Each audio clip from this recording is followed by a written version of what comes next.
we had the very difficult mission of seeing some Omega on Saturday. There'll be one young man who in Mali, and the problem that emanated in Mali because people saw this young man who was going to join Egerton University or Moi University in September to do ICT. He came out with his mother and was killed in the presence of his mother. He had nothing to do with any demonstrations or just watching what the police were doing. He will also be buried. That young man's ambition in life was, because the mother is a single mother, to go study, get a university degree, come and put up a home for his mother. You can imagine, therefore, how shattered that single mother is in Mali. And as a result of that, people came out. And you can look at each of these cases where, as a result of the killer squad, the people we saw, all of them had bullet wounds. The ones who succumbed had them on the head, on the chest. But the majority of them were running away.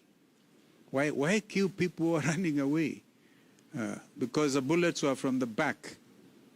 So these are some of the things that we will share with the envoys. And we expect them also not to be partisan in any way. Thank you.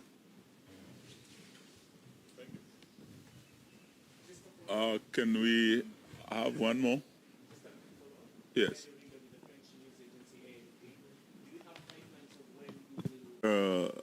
At our convenience, we have received their request, but we have also been talking to them because, like Martin Luther King once said, at the end of the day, we will not remember the harsh words of our friends, but the loud silence of our friends. They have been silent when people are getting killed here. Why would it take someone from Geneva to issue a statement that was issued, and they are here and they have not spoken? We will engage them at our convenience. Thank you very much.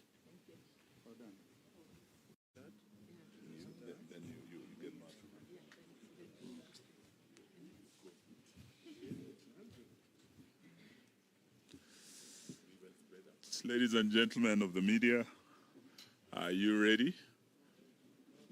We give you a few minutes? A few seconds. Umeona leto pale.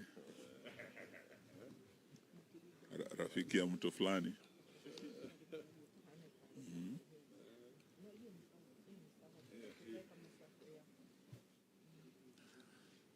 So I think when you're ready, you can give us a signal.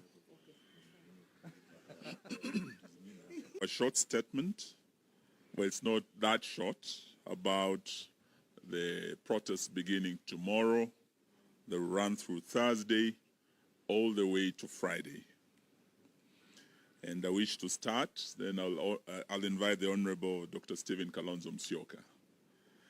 We wish to make a few clarifications on developments around our plans for protests that run from tomorrow through Thursday to Friday this week. Against the backdrop of the protests, the Kenya Kwanza administration has withdrawn all security previously attached to the leadership of Azimio la Umoja, One Kenya Coalition Party. Everyone associated with this party and the ongoing protests, including the Honorable RAILA Amolo Odinga, the Honorable Stephen Kalonzo Musyoka, the Honorable Martha Karua, the leaders of minority, and a host of Azimio governors and members of parliament have had their security withdrawn. This withdrawal of security completes a process that began weeks ago with scaling down and in some cases removal of the security cover of several of the party's leaders in parliament. We are making this disclosure not because we are desperate for state protection. We are aware that millions of Kenyans are exposed to danger every day, and our lives are not in any way more special than that of other Kenyans. We have chosen to make this public in response to many inquiries from the public and the media. So we confirm the security cover for our leaders has been withdrawn. We are also raising it because it continues a pattern of this regime chipping away at the Constitution in a manner that may look inconsequential, but in the fullness of time amount to something major.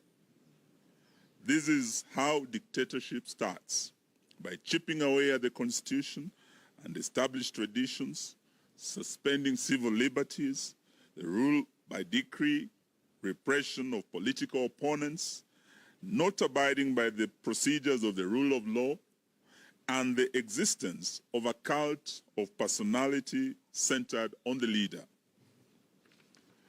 These developments are taking root in our country as we speak, and the withdrawal of security is part of that development.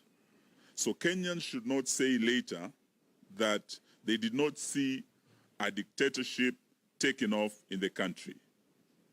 The leaders whose security has been withdrawn had them by virtue of positions held in previous regimes. As former Prime Minister, and the Right Honorable RAILA ODINGA was the second Prime Minister of the Republic of Kenya, and former Vice President Stephen Kalonzo Musyoka was the 10th Vice President of the Republic of Kenya. Honorable RAILA ODINGA and Honorable Stephen Musyoka are entitled to round-the-clock protection by the state, not as a favor, but by provisions of our laws. It is expected that a decision is taken to maintain, enhance, reduce the security cover of officers based on intelligence about threats perceptions faced by these public figures.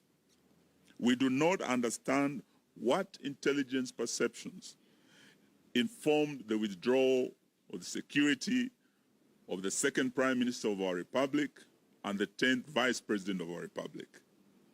Azimio sees this latest step as a continuation of the Kenya Kwanza signature politics of revenge, intimidation, blackmail, and physical assassination that also abuses the Constitution.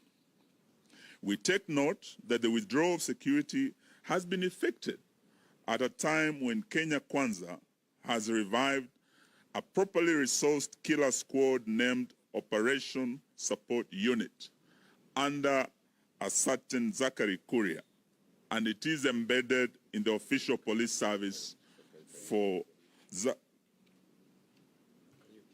Zachary Kariuki, and it is embedded in the official police service for this dirty work.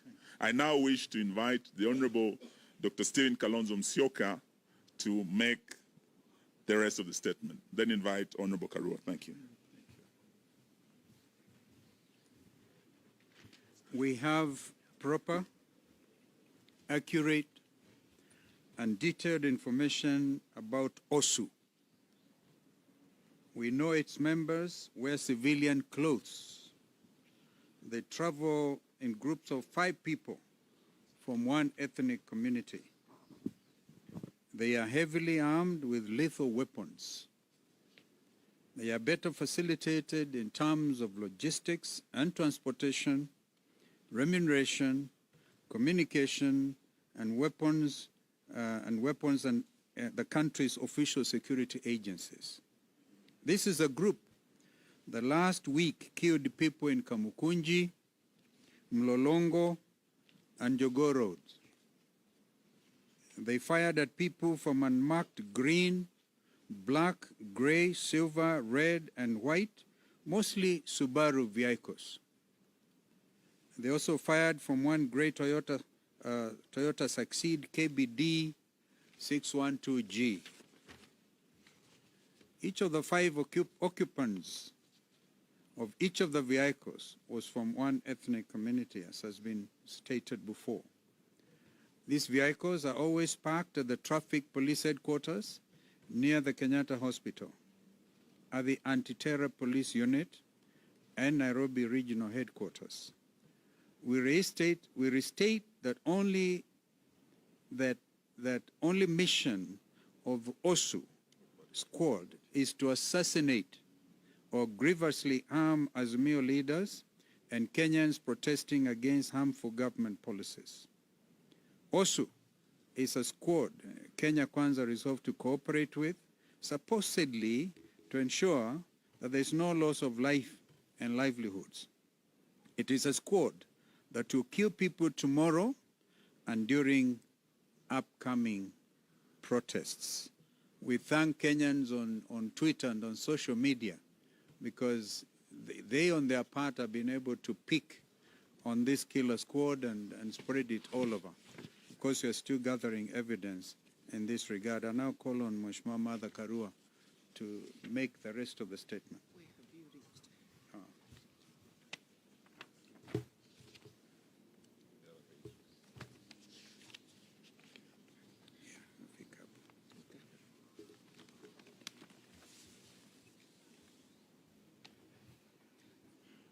The party further notes, before then, Samahani, the government has entered into a public-private partnership with militia to cripple freedom of assembly and protests. The party further notes that the security withdrawal comes days after William Ruto promised kusafirisha Honorable Raila Odinga and President Uhuru Kenyatta. Indeed, we remain eternally grateful to Mr. Ruto for uttering those words. Out of the abundance of his heart, his mouth spoke. It is a warning. It also comes days after Ruto openly instructed Kenya Kwanza to recruit and arm supporters for a confrontation with protesters. Ruto has called his supporters to Kenya's version of Armageddon. The meeting held at State House last Saturday was clearly a planning meeting. It came up with a clear command, control, funding, and mobilization of resources and people structures for purposes of carrying out genocide. Its resolutions are already being implemented in various parts of the country, where some governors are mobilizing people to counter protesters.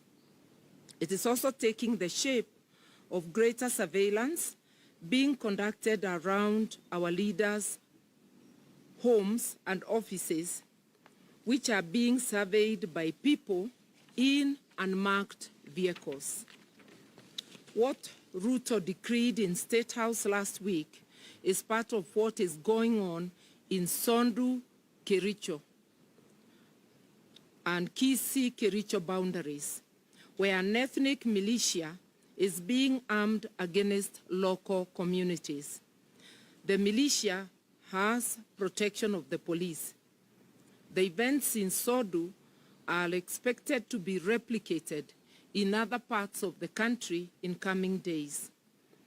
We further take note that although Kenya is not at war, all police and other security officers have been recalled from leave to deal with protesters.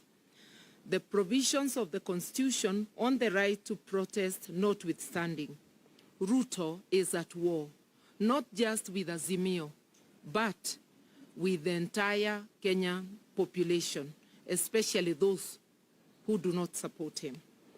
We appeal to our neighbors in the region not to join Ruto's war against Kenyans. Our neighbors must not supply Ruto with tear gas and ammunition to fight Kenyans. Our crime is only that we have challenged Ruto to bring down the cost of food, reconstitute the IEBC in a way that includes all players, also to audit the last year's presidential elections and to respect political parties. As leaders, we have reached the decision that we shall fear not those who kill the body, but are not able to kill the soul. So even with the intimidation of withdrawal of security, Azimio confirms that the protests planned for Wednesday, tomorrow, Thursday, and Friday this week are on as earlier announced. We appeal to the police to be professional, to resist being turned into a killer squad for hire by politicians and a regime suffering acute legitimacy deficit. We appeal to our police to maintain their professionalism, that's once again, that has been seen from some of its members who have participated in UN missions across the globe with enhanced individual careers and who have lifted the image of our country. We appeal to them to resist being used to provide cover to tribal militia that kills people in the name of policing. A time comes when all the crimes will be answered for by everyone involved, including Ruto himself. They need to think and think again before committing these crimes against citizens. We remind Ruto and the entire police service that responsibility for protection of Kenya is not a shared duty. Under our constitution, the duty bearer is the state and the law enforcement agencies. As protesters, what is required of us is just to give a notice that we'll be having a procession. We have given adequate notice. It is their duty to ensure that no criminal elements infiltrate the protests and turn them violent. And in our experience, it is the police who have turned peaceful protests violent. We take this opportunity to thank the UN Human Rights Office for calling out the government, the Ruto regime, over the use of excessive force by police to quell protests. Indeed, the use of force has been unnecessary and totally disproportionate and has included use of firearms and shooting with an intention to kill and actually killing. We have always appealed to our protesters to remain peaceful, and we ask them to continue doing so. We urge our people to obey the law, respect private property and even public property in the course of protests. We maintain that we have always been peaceful until police decide to import violence, bullets and tear gas into our protests. A couple of days ago, we were able to get into town, address Kenyans, and dispersed peacefully without any injuries or deaths. We were also able to have lunch and hold impromptu meeting with the people at Kenyatta Market, which also ended very peacefully. Because there were no police, all our engagements are peaceful until the police show up and unleash violence. We reiterate that we have instructed our lawyers to prepare and institute legal proceedings against police officers who have gone against their constitutional duty of protecting life and property of Kenyans during protests. In this regard, we are appealing to all Kenyans of goodwill who have photographic or video evidence of police brutalizing citizens to share the same with us to aid the case that our legal team is working on. We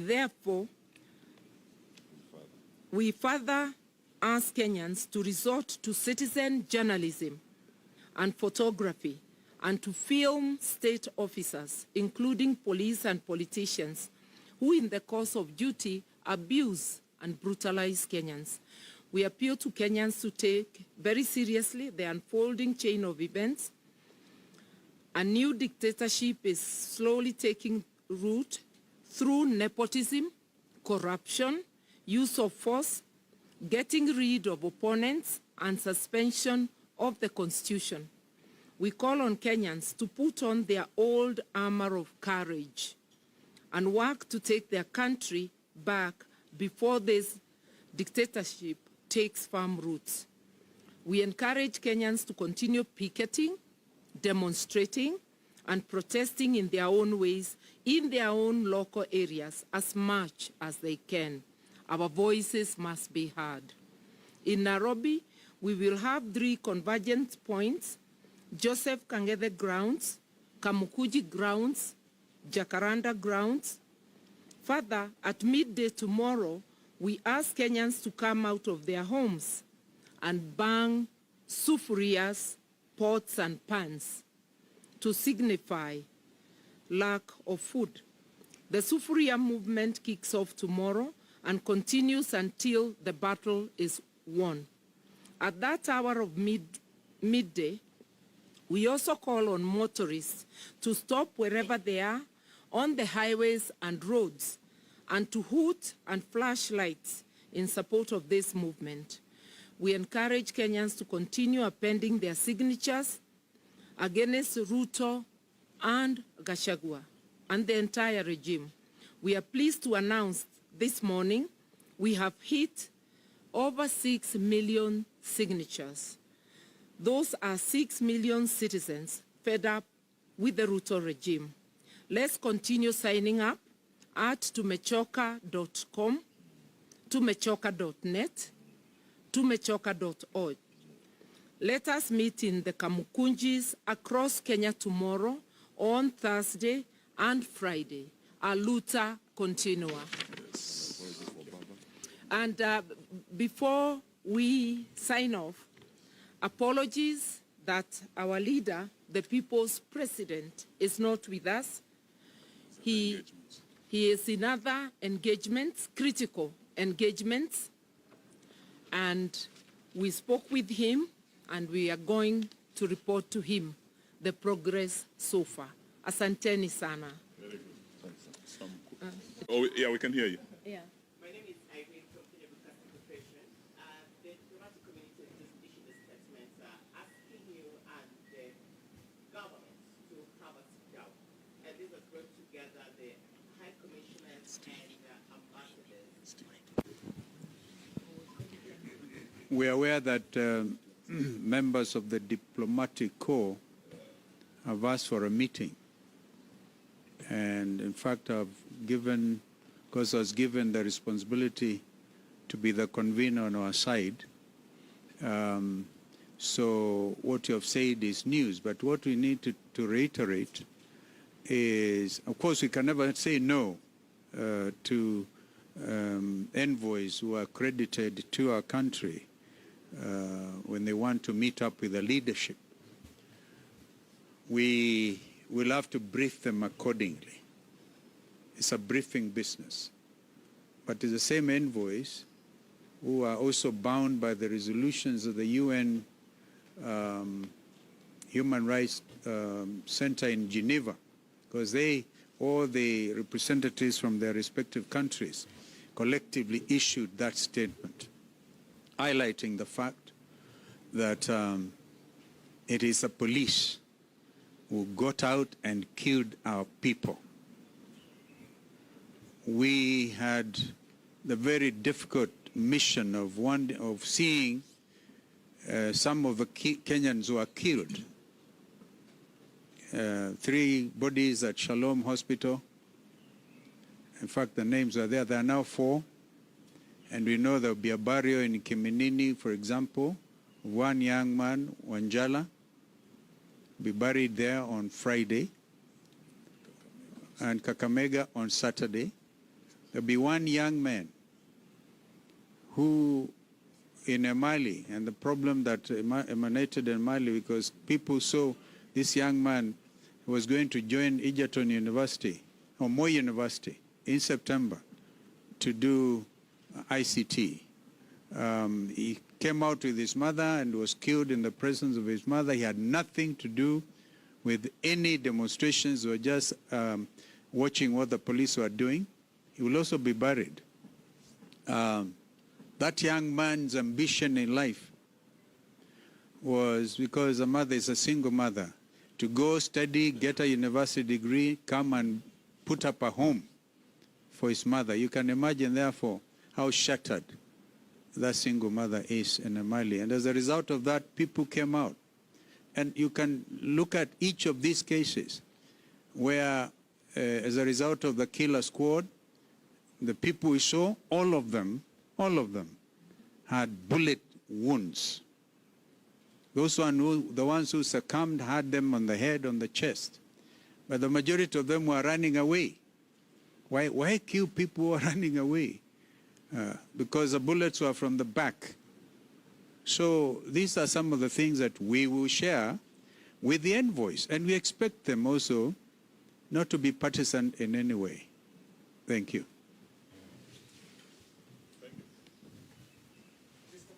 Can we have one more? Yes.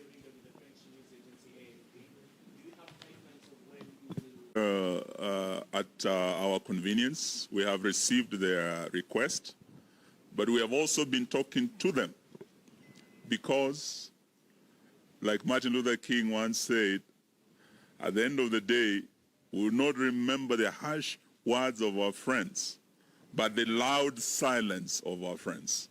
They have been silent when people are getting killed here.